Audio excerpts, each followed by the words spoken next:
সম্মানিত আশিক রাসূলেরা, ওলামায়ে কেরামদের মাঝে কিছু কিছু লোক বলে মিলাদ রাসূলের জমানায় ছিল না, ওহা বেদাত। বেদাত বলে না বলে না? আমি পরিষ্কার বলতে চাই, কোরআন কি আপনাদের জমানায় নাজিল হয়েছে?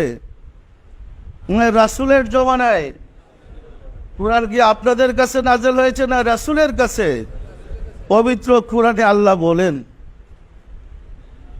ইন্নাল্লাহা ওয়া মালাইকাতাহু ইউসাল্লুনা আলান নাবিয়্যি ইয়া আইয়ুহাল্লাযীনা আমানু সাল্লু আলাইহি ওয়া সাল্লিমু তাসলিমা।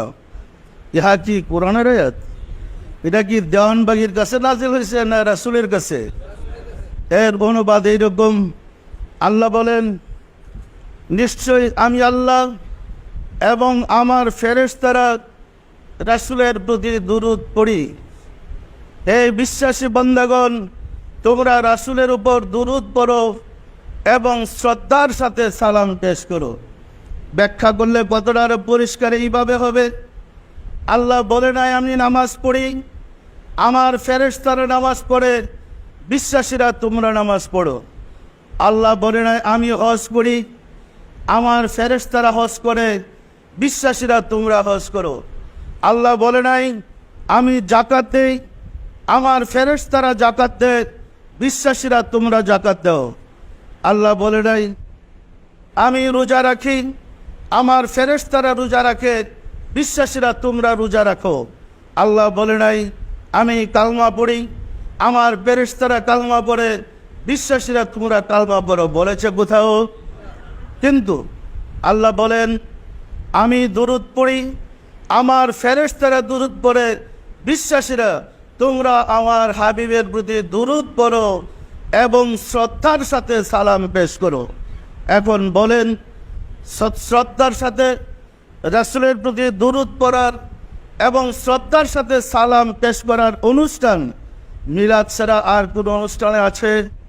একমাত্র মিলাদের মাহফিলে রাসূলের প্রতি প্রথম অংশ দুরূদ, শেষ অংশ সালাম পেশ করতে হয়। হয় না? হয় না? সম্মানিত আশিক রাসূলেরা, এই কথা কি কোরআনের নাকি মানুষের?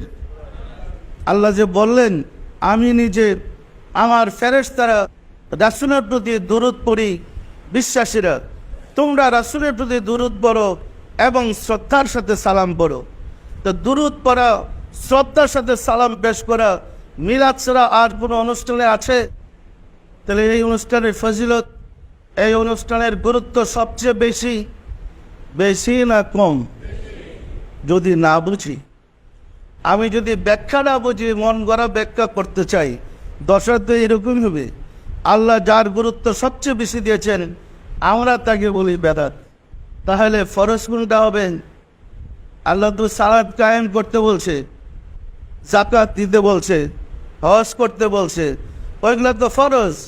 আর যেটা আল্লাহ নিজে করে ফেরেশতাদেরকে বিশ্বাসীদেরকে করতে হুকুম দিলেন, সেটা কি? সেটা কি বলেন? সেটা মুস্তাহাব, সুন্নত। সম্মানিত আশিক রাসূলেরা, কোন ব্যবসায় লাভ হবে এটা কিন্তু আমরা বুঝি না। কোন ব্যবসায় যে বেশি লাভ বোঝার কোনো বুদ্ধি আমাদের নাই। মন করে একটা মতবাদ সৃষ্টি করে বসলাম, এই মতবাদই আমাদেরকে বিপদগামী করেছে। এই মতবাদের কারণে আমরা আল্লাহ রাসূল থেকে দূরে সরে পড়েছি।